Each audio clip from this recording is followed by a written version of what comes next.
श्री शिवाय नमस्तुभ्यम। हर हर महादेव। आप सबको पता है कि अगन मास का महीना चल रहा है और अगन मास में पड़ने वाली एकादशी 15 नवंबर शनिवार के दिन पड़ रही है, जो साल में सिर्फ एक ही बार आती है। और इस एकादशी का नाम है उत्पन्ना एकादशी। पूज्य गुरु जी ने बताया कि इस एकादशी का नाम उत्पन्ना इसलिए है क्योंकि एकादशी का जन्म इसी एकादशी के दिन हुआ था, इसीलिए ये एकादशी जयंती के रूप में मनाया जाता है।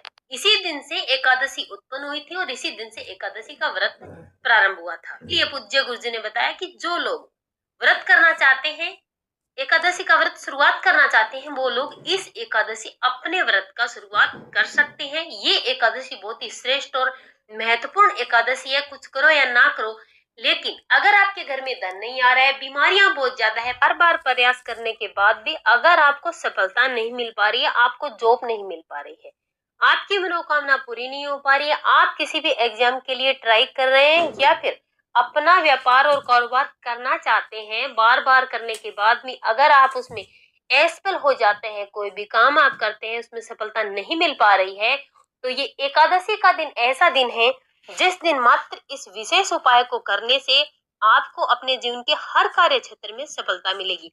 अगर आपके घर में बरकत नहीं है, माँ अष्टलक्ष्मी का स्थायी निवास नहीं है, तो आपको आज का ये उपाय जरूर करना चाहिए। पूज्य गुरु जी ने अपनी कथा में बताया कि एकादशी के दिन अगर आपने इन तीन में से कोई भी एक विशेष उपाय कर लिया, तो आपके जीवन में आपको सफलता जरूर मिलेगी। दुख और दरिद्रता हमेशा हमेशा के लिए दूर होगी।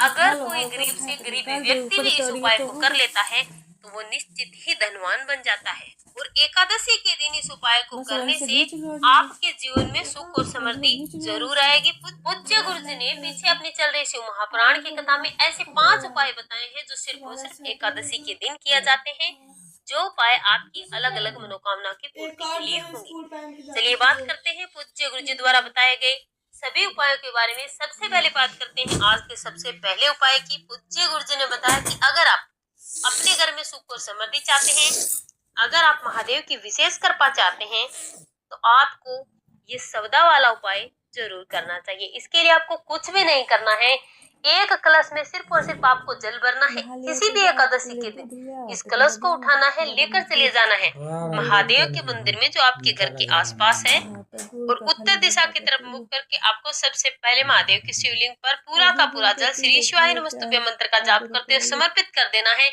जल समर्पित करने के बाद आपको 3 बार सौदा सौदा सौदा बोलना है। सौदा शब्द आपको महादेव की शिवलिंग के सामने खड़े होकर बोलना है। नंदी भगवान के आप पास बैठकर भी बोल सकते हैं। महादेव के मंदिर में बैठकर अगर आप ये सौदा शब्द बोल देते हैं, तो आपके जीवन की सारी परेशानियां दूर हो जाती है और महादेव की विशेष कृपा आप पर होती है, जिससे आपके सारे बिगड़े हुए काम बनने लगते हैं। चलिए बात करते हैं पूज्य गुरु जी द्वारा बताए गए आज के दूसरे उपाय की। अगर आपके घर में धन नहीं आ रहा है, अगर आपके घर में बरकत नहीं है, आप 1 रुपया कमाते हैं, 1.25 रुपया अगर खर्च हो रहा है, आमदनी कम है, कर्ज बढ़ता जा रहा है, तो सिर्फ और सिर्फ आपको एकादशी के दिन ये 7 बेलपत्री वाला विशेष उपाय जरूर करना चाहिए। इस उपाय के लिए आपको 7 बेलपत्री लेनी है, जो कहीं से भी कटी फटी ना हो। तांबे के पात्र में जल भरना है। इस जल में आपको ये 7 की 7 बेलपत्री डाल देनी है। अपनी मनोकामना करते हुए, आपकी जो भी मनोकामना है उस मनोकामना को बोल करके, अपना नाम और गोत्र बोल करके ये 7 बेलपत्री डालने के बाद इस कलश को उठाना है। चले जाना है आपके घर के आसपास जहाँ कहीं भी भगवान शिव का मंदिर है, महादेव का मंदिर है, वहां पर जाना है। उत्तर दिशा की तरफ मुख करना है। लेकिन जब आप मंदिर में प्रवेश करेंगे, सबसे पहले आपको दर्शन होंगे नंदी बाबा के। तो नंदी बाबा के उठे हुए पैर पर आपको ये पूरा का पूरा जल समर्पित कर देना है। ध्यान रखना, जो जल आपने लिया है वो आपको गंगा का जल लेना है। अगर आपके घर में गंगा का जल अधिक नहीं है, तो आप थोड़ा सा 2-4 बूंद उस जल में डालें और नंदी बाबा के उठे हुए पैर पर आपको अपनी मनोकामना करते अपना नाम और गोत्र बोल करके ये जल समर्पित कर देना है। लेकिन ध्यान रखना, जो बेलपत्री 7 आपने इस कलश में डाली है, वो आपको नंदी बाबा के पैर पर समर्पित नहीं करनी है। महादेव की शिवलिंग के पास जाना है, उत्तर दिशा की तरफ मुख करना है। फिर से आपको श्री शिवाय नमस्तुभ्यं मंत्र का जाप करते हुए अपनी मनोकामना करते हुए महादेव की शिवलिंग पर ये 7 की 7 बेलपत्रियां समर्पित कर देनी है। बेलपत्री समर्पित करने के बाद आपको अपने घर चले आना है। मात्र इतना सा उपाय करने से आपके जो बढ़ते हुए खर्च है, वो कम होंगे, आपके घर में बरकत होगी और आपके घर में धन आना भी शुरू हो जाएगा। चलिए बात करते हैं पूज्य गुरु जी द्वारा बताए गए आज के तीसरे उपाय की, जो आपको तुलसी माता की लकड़ी से करना है। आपके घर में अगर तुलसी माता है, वो सूख गई है, उसकी सूखी हुई डंडियां, तो आपको छोटी छोटी डंडी लेनी है। उस डंडे को आपको दीपक में लगाना है, गाय माता का घी भरना है। जहां पर आप रुई की बाती लगाते हैं, वहां पर आप घी में भिगो करके आपको तुलसी माता की डंडी लगाना है। और आपके घर के आसपास अगर कोई भी मंदिर है तो उस मंदिर में चले जाएं, और अगर मंदिर नहीं है तो आपको अपने घर में ही किसी भी मूर्ति, तस्वीर, भगवान विष्णु की मूर्ति, फोटो या तस्वीर है, लड्डू गोपाल है, उनके सामने आपको इसे प्रज्वलित कर देना है। हाथ जोड़कर अपनी मनोकामना अगर आप कर देते हैं तो आपके रुके हुए कार्य चलने लगते हैं, व्यापार और कारोबार की वृद्धि होती है, माँ अष्टलक्ष्मी का आपके घर में निवास होता है, दुख दरिद्रता गरीबी से आपको छुटकारा मिलता है। और चलिए बात करते हैं पूज्य गुरु जी द्वारा बताए गए अगले उपाय की। ये उपाय बहुत ही विशेष और महत्वपूर्ण है।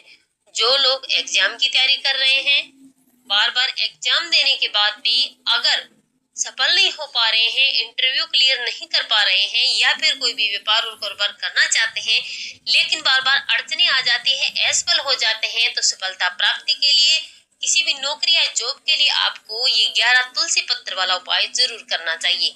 इसके लिए आपको तुलसी माता के 11 पत्ते लेने हैं, लेकिन ध्यान रखना एकादशी के दिन आपको तुलसी माता के पत्ते नहीं तोड़ने हैं। या तो आप जड़े हुए पत्ते ले लीजिए या फिर आप पहले से पत्ते तोड़कर रख लें। इसे आपको किसी भी पात्र में रख लेना है, किसी भी कटोरी में इसे डाल करके आपको चले जाना है आपके घर के आसपास, जहाँ कहीं भी भगवान विष्णु का, भगवान श्री कृष्ण का कोई भी मंदिर है, वहां पर जाना है और भगवान के चरणों में आपको 11 तुलसी पत्र समर्पित कर देना है और ओम नमः भगवते वासुदेव मंत्र का जाप करना है। मात्र और मात्र अगर आप एकादशी के दिन 11 तुलसी पत्र किसी भी कटोरे में डाल करके भगवान विष्णु के चरणों में अगर आप समर्पित कर देते हैं, तो भगवान विष्णु की कृपा से आपके जो रुके काम है वो चलने शुरू हो जाते हैं। आपको आपकी मन चाही नौकरी, जॉब जरूर मिलती है, व्यापार और कारोबार की वृद्धि होती है। ये उपाय बहुत ही विशेष और महत्वपूर्ण है, जो आपको जरूर करना चाहिए। और चलिए बात करते हैं आज के अगले उपाय की। माँ लक्ष्मी की प्राप्ति के लिए, माँ अष्टलक्ष्मी के स्थायी निवास के लिए और धन की प्राप्ति के लिए आपको ये हल्दी वाला दीपक जरूर जलाना चाहिए। इसके लिए आपको एक मिट्टी का दीपक लेना है। इस दीपक में आपको लंबी बाती लगानी है। आपको थोड़ी सी हल्दी लेनी है, एक हरी इलायची लेनी है। इस दीपक को उठाना है, चले जाना है आपके घर में जहाँ कहीं भी तुलसी माता का पौधा है वहां पर जाना। और अगर आपके घर में तुलसी माता का पौधा नहीं है तो एकादशी के दिन शाम को प्रदोष काल के बाद आपको अपने मुख्य द्वार के बाहर या फिर तुलसी माता के गमले में आपको इस दीपक को प्रज्वलित करना है। दीपक की बातें जलाते इसमें आपको ओम नमः भगवते वासुदेव मंत्र का जाप करना है। और जलते हुए दीपक में एक चुटकी हल्दी डालते हुए आपको माँ लक्ष्मी के किसी भी मंत्र का जाप करना है। एक हरी इलायची भी आपको इसी दीपक में डाल देनी है। आप ओम महालक्ष्मी मंत्र का जाप भी कर सकते हैं। किसी भी मंत्र का माँ लक्ष्मी के जाप करते हो आपको इस उपाय को करना है। अगर आप